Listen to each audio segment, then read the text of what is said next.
नमस्कार big boss के प्रेमियों, स्वागत है आपका इस वीकली बिग बॉस अपडेट में। क्या लगता है आपको, मुनावर जीतेगा या कोई और? तो इस वीडियो में हम यही बात करने वाले हैं, ऑफ कोर्स घर वालों के बारे में, इस हफ्ते हुए ड्रामों के बारे में और घर वालों के कारनामों के बारे में। So let's start the video. क्या आप एक सिमिलैरिटी बता सकते हैं बिग बॉस में और आदि पुरुष में? नहीं, मैं बताती हूँ आपको। इस बार बिग बॉस से एक गलती तो हो गई है कि उन्होंने जो कास्टिंग की है ना, वो थोड़ी सी गड़बड़ा गई है। तो दया, पता लगाया जाए कि गड़बड़ कहाँ हुई है। तभी तो बिग बॉस को लग रहा था कि मुझे ये कास्टिंग वाला टास्क करना चाहिए, जिससे उन्हें भी पता लगे कि कौन बंदा ऐसा है जो खराब आ गया है बिग बॉस में। अपने मकान के उस सदस्य का नाम बताएंगे जो आपके मुताबिक मेरी कास्टिंग मिस्टेक है। मैं एक एक करके आप सबसे पूछूंगा। कास्टिंग मिस्टेक यानी कि जिसे इस घर में होना ही नहीं चाहिए था। एनीवेज, इसके बारे में हम आगे बात करने वाले हैं कि बिग बॉस को ऐसा क्यों लगा। इनसे मिलिए, ये है अभिषेक कुमार, हमारे अपने अभिषेक कुमार, जो खेल रहे हैं। किस चीज से खेल रहे हो अभिषेक जी आप? क्योंकि दिमाग तो इनके पास है नहीं। मेरे को लगता है इनका खुद का दिमाग इनके साथ खेल रहा है। दिल वाले कमरे की अगर बात करूं तो वहां इन्होंने ईशा को छोड़ा हुआ है, तो दिल तो है इनके पास, दिमाग इनके पास है नहीं, और ये दम के कमरे में रहते हैं। तो मतलब मैं समझ नहीं पा रही हूँ इनको कि कहाँ से खेल रहे हो ब्रो। ये जो सीजन है ना, दिल, दिमाग और दम का है। दम लगाओ। और मेरे को लग रहा है तुम सारा दम ही लगा रहे हो क्या यार। मैं इनका फैन पेज चेक कर आई हूँ, मेरे को लगता है इनका फैन पेज भी नहीं है, इसलिए फैन पेज या फैन फॉलोइंग बढ़ाने के लिए ये पूरा दम लगा रहे हैं। लास्ट सीजन में ना शालीन बनौत आया था। मुझे नहीं पता आप में से कितने लोगों को शालीन बनौत बहुत अच्छा लगा था या नहीं लगा था या मिड में लगा था। मुझे लगा था। हो तो शालीन बनौत जैसी वाइब पता नहीं कभी कभी देने लग जाता है, क्योंकि शालीन बनौत भी ना पता है क्या करता था, पहले सबसे लड़ लेता था ये और देन माफी मांग लेता था। So that's what he is doing. I don't know. मैंने एक अभी शालीन बनौत के साथ इसकी पिक्चर देखी है, जिसमें ये दोनों, पिक्चर मीन्स फोटो देखी है, जिसमें ये दोनों एक दूसरे को हक करके खड़े हैं। आपको यहीं कहीं देखने को भी मिल जाएगी। तो मुझे पता नहीं क्यों लग रहा है वहां से तो नहीं इंस्पायर होकर आया है ये अभिषेक। मैं आपको बता दूं, आप बिल्कुल अच्छे नहीं लग रहे हो टीवी पर। इनसे मिलिए, ये है ईशा मालविया, अभिषेक कुमार की एक्स गर्लफ्रेंड। मुझे लगा था थोड़ी सी सेंसिबल होगी। स्टेज पर जिस तरीके से बात कर रही थी, या फिर जो इन्होंने प्रोमो में बात करी थी, वहां से अगर मैं सोचूं तो मुझे लगा she is a nice girl, but ये बंदे में कोई प्रॉब्लम है। बट अब मुझे लग रहा है सही बंदे को सही बंदी मिली थी, तुम दोनों अलग अलग क्यों हो गए ब्रो? मुझे अभी तक ईशा समझ नहीं आई है, जहां उसको नहीं बोलना वो वहां भी बोल रही है, वो एक्स्ट्रा बोल रही है, वो शायद दिखने के लिए एक्स्ट्रा बोल रही है। और स्टेज पर जिस तरीके से वो बोल रही थी ना, मैं तो इससे बिल्कुल बात नहीं करूंगी, I will make a distance from him and blah blah blah, जिससे कि मुझे लग रहा था कि सलमान खान पीछे से सोच रहा है दो अच्छा पेड़े मारो इनको, वही स्टेज पे लड़ने लग गए थे यार। दिन रात वो कभी झूठ नहीं बोलेंगे कि मेरे साइड से कितने एफर्ट्स रहे हैं और कितने नहीं रहे हैं। जैसे बॉयफ्रेंड वाली बात उड़ा के एक्सेप्ट होता है। अभिषेक, मैं क्लियर करना चाहती हूँ ये चीज। कभी-कभी ऐसा होता है कि कभी बोल दो कि मेरी लाइफ में कोई है, Exactly. जबकि कोई नहीं है, बोल दो है, ताकि वो फिर खत्म ही हो गया मामला। पर अंदर आते ही उसको लगा कि नहीं, आई वॉन्ट अभिषेक इन दिल के रूम में ब्रो। ऐसे कैसे? अब बात करते हैं प्रियंका चोपड़ा की बुआ की लड़की के लिए, क्योंकि ईशा मालविया चाहती थी मनारा चोपड़ा उस रूम से चली जाए और दम के रूम में पहुंच जाए और वहां आ जाए अभिषेक कुमार। पर प्रियंका चोपड़ा की बुआ की लड़की पहले मुझे पसंद नहीं आई फर्स्ट डे, मतलब एक होता है ना फर्स्ट इंप्रेशन। पर बात हम यहाँ मनारा चोपड़ा की कर रहे हैं। याद है आपको जब शहनाज गिल आई थी तो थोड़ी सी ना ऑकवर्ड लगी थी शुरू शुरू में कि यार कुछ ज़्यादा ही कर रही है। मनारा चोपड़ा भी ना एग्जैक्टली मुझे लगता है फर्स्ट इंप्रेशन में वही मुझे लगा, लेकिन I am liking Mannara now. मतलब वो धीरे धीरे आ रही है। और बाकी साउथ दिल्ली की लड़की है ब्रो, थोड़ा तो एक्सेंट स्टाइल मारेगी। अब क्या एक्सपेक्ट कर रहे हो कि दिल्ली की लड़की हाँ चुपचाप भोली सी बन के बैठ जाए? नो, थोड़ा स्टाइल तो होएगा है ना उसमें। बट कहीं ना कहीं वो मेरे को लगता है फ्यूचर में या आगे जाके दिल जीतने वाली है लोगों का। पहले ही वीक में एलिमिनेट हो गई, थोड़ा सा बुरा लग रहा है। मैंने जाके उसको वोट करा है और मैंने वोटिंग करने के बाद देखा कि अभी वो टॉप पे चल रही है। शायद नावीद मेरे को उतना दिखा नहीं, तो आई गेस मनारा भी दिख रही है, अभिषेक भी दिख रहा है, नावेद शायद इस बार जाए, या हो सकता है फर्स्ट वीक एलिमिनेशन हो ही ना। तो yes, Mannara Chopra, I am liking you और आप मेरे टॉप 3 में आती हो। विक्की भैया कैसे हो आप? ज्ञानी बाबा, हमारे ज्ञानी बाबा। मतलब मुझे लग रहा है मंडली पूरी बनाई जा रही है, अपनी बीवी को छोड़कर सबसे मंडली बनाई जा रही है। विक्की भैया आप मुझे अच्छे लग रहे हो, कहीं ना कहीं आप में बहुत दिमाग है, बट आप उसका ना सही तरीके से यूज़ नहीं कर रहे ब्रो। जब आपकी बीवी पे आती है ना, आपकी वाइफ पे आ रही है, आप एज अ कपल आए हो, तो आपको उसकी साइड लेनी पड़ेगी।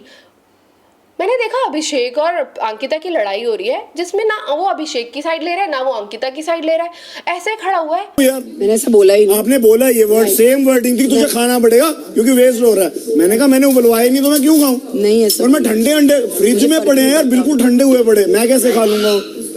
जबरदस्त। अरे यार अपनी वाइफ की साइड लो, बाकी तो सब भाड़ में जाए क्योंकि घर जाना है वापस उसी के साथ और उसी के साथ रहना है। मेरे को कहीं ना कहीं अंकिता की ये बात भी लगी कि उसे रियलाइज हो रहा है कि विक्की भैया मतलब उसके सैया उसको ज्यादा साथ नहीं दे रहे, और इसी वजह से कल वाले एपिसोड में अंकिता बहुत रो रही थी और उसको ऐसा रियलाइज हो रहा है कि यार ऐसा ना हो मेरा पति मेरे हाथ से चला जाए। अंकिता काबू कर लो, बिकॉज मेरे लिए आप भी टॉप 3 में आते हो। एक और कपल की बात कर ही लेते हैं यार, जहाँ कपलों की बात हो रही है, ऐश्वर्या और नील भट्ट। मुझे दोनों में मज़ा नहीं आ रहा। ऐश्वर्या शायद वो जो डेट नाइट पे गई थी ना, उसके बाद का जो जोश है वो मैंने देखा, आते ही बाबू भैया से लड़ पड़ी। बाबू भैया जानते होंगे आप, बहुत बड़े यूट्यूबर है, अगर नहीं जानते तो बताते हैं उनके बारे में। पर ऐश्वर्या को मैं खतरों के खिलाड़ी से जानती थी। मैंने अपनी पुरानी वाली बिग बॉस वाली वीडियो में भी बोला था कि ऐश्वर्या को मैं बस अर्चना गौतम की वजह से जानती थी, क्योंकि अर्चना गौतम की उन्होंने मिमिक्री बड़ी अच्छी करी थी खतरों के खिलाड़ी में। और आई डोंट नो, ऐश्वर्या को हम लोगों ने खतरों के खिलाड़ी में कभी भी उतने अच्छे टास्क करते हुए नहीं देखा।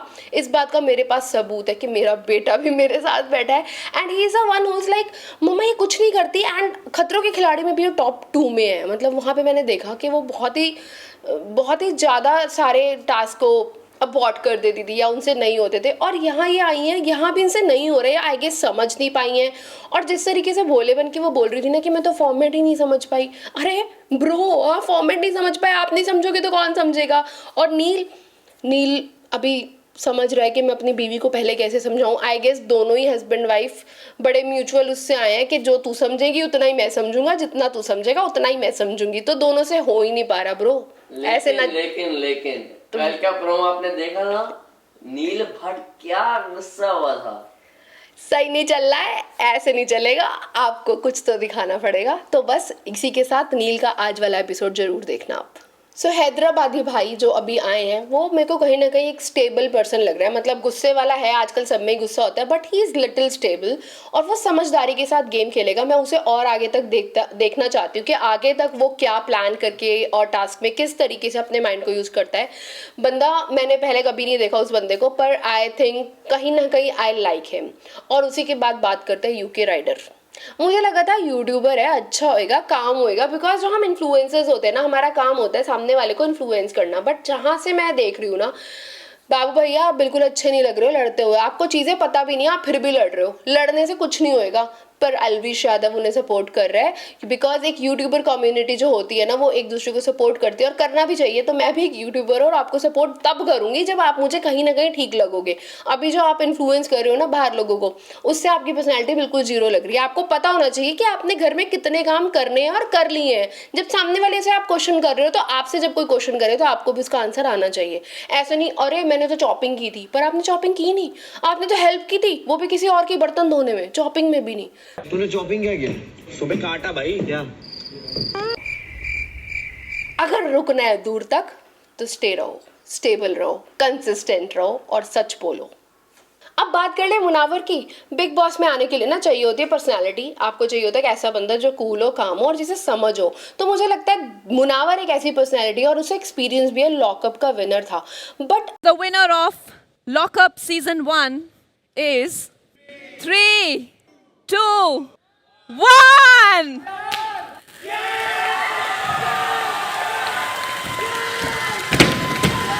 Lockup Season 1 का badass winner is Munawwar Faruqi.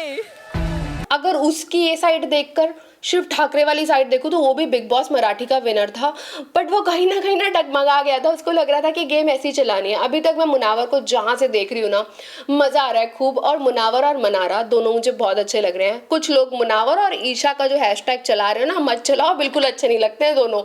पर मुनावर आप बहुत अच्छा गेम खेल रहे हो एंड आई विश यू कि आप विन करो ये वाला गेम।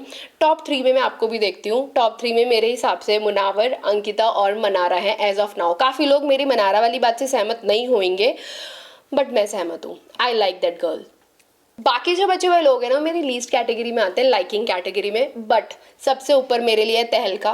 कहीं ना कहीं वो मैं देख रही हूँ कि सबसे कनेक्शन बना रहा है and I am liking it. वो बंदा ना बिल्कुल आउट ऑफ द फ्रेम आया है, मतलब आप लोग काफ़ी जगहों पे फेमस हो बट वो बंदा उतना फेमस नहीं है। मैं आज भी देख रही थी उसकी कुछ कुछ पुरानी वीडियोस, वो बहुत ही लो ग्राउंड से उठकर फेमस हुआ है। तो मुझे लगता है उस हिसाब से he have that attraction towards her घर का मेंबर। तो तहलका मैं तुम्हें भी आगे तक देखना चाहती हूँ, बिकॉज जिस तरीके से तुम लोगों को शांत करते हो और अभी मनारा वाले केस में तुम उसे जिस तरह से मना रहे थे कि पानी पी लो चुप हो जाओ, आई लाइक दैट वे। इसी तरह से चलते रहना। बट मुझे तुमसे अच्छी आज भी तुम्हारी वाइफ लगती है, दैट इज दीपिका आर्या। उसके बाद बात करते हैं वकील साहिबा की। वकील जी तारीख पे तारीख करते हैं ना तभी केस आगे बढ़ता है। अगर इस तरह आप छुपी हुई रहोगी ना तो केस बहुत जल्दी बंद हो जाएगा आपका। आप कहीं नहीं दिख रही हो मुझको, मुझे आप समझ भी नहीं आ रही हो अभी तक। उसके बाद बात करते हैं खानजादी की। खानजादी है ना चित्रांग? ओ यस, क्योंकि उन्होंने अभी जो रैपिंग की है ना वहाँ से बस मुझे MC स्टैन की फील आ गई। और MC स्टैन और उनमें बिल्कुल फ़र्क नहीं है। जिस तरीके से वो रैप करते थे लास्ट वाले बिग बॉस में, इसी तरीके से जब उन्होंने कल परसों रैपिंग की खानजादी ने, कहीं ना कहीं मुझे वो अच्छी लगी। बट जिस तरीके से वो कल के एपिसोड में लड़ाई जा रही है और असम की बातें की जा रही हैं। हाँ करो नाचो, मैं आपसे बहुत आराम से बात कर रहा हूँ। ये आंखें दिखा के ये करके मेरे से बात नहीं करना। मैं आंखें नहीं दिखा रही हूँ, मैं प्यार से डांस कर रही हूँ। बेहतर होगा, बहुत बेहतर होगा, क्योंकि मैं बहुत प्यार से बात करके। यार इंडिया ही है यार, असम क्या, मुंबई क्या, महाराष्ट्र क्या, ये सब सारी चीज़ें एक ही हैं। तो इसे ऐसे ही काउंट करो। आई गेस मुनावर उसमें ठीक था कि जब वो लड़ाई कर रही थी और अपनी सिर्फ असम को बीच में लाई जा रही थी कि मेरी वहाँ की पीठा बनाओ, वो बिल्कुल अच्छा नहीं लग रहा था बोलते हुए। कल को आप कहोगी छोले भटूरे बनाने हैं, लोगों को खाने हैं। छोले भटूरे बहुत ही कॉमन डिश है बट पंजाबीज डिश है, पंजाबियों की डिश है। और फिर आप ये कहोगे ये तो मेरे असम में बनती ही नहीं। अगर आप कमिट कर रही हो कि यार मैं तो बहुत ही अच्छा खाना बना सकती हूँ, अगर आपको नहीं आता जस्ट गो एंड आस्क कि कैसे बनाना है। अगर आपसे कोई गड़बड़ हो रही है, अगर आपको कोई टोक रहा है तो स्टे काम। इतनी लड़ने की जरूरत नहीं है, बिल्कुल अच्छी नहीं लग रही हो आप। मेरे को तो खैर वैसे भी अच्छी नहीं लग रही हो। अब बात करते हैं सोनिया की। यार ये कौन बंदी है, मैं इसे बिल्कुल नहीं जानती यार, और मुझे अच्छी भी नहीं लग रही। उससे बोल रही है तो मैं जिससे दोस्ती करती हूँ ना, मैं बहुत अच्छी दोस्ती करती हूँ, और दूसरी तरफ जाके लोगों से उसी की बुराई कर रही है। उसको सपोर्ट तो करो। तो मेरे लिए ये कुछ लीस्ट बंदे हैं। जिग्ना वोरा को मैं उतने अच्छे से नहीं जानती। हाँ मैंने उनकी स्टोरी जो थी, उनका जो सीरीज आई थी, जो सीरियल आया था उनका टीवी पे जो भी आया था, वो मैंने देखा था एपिसोड्स।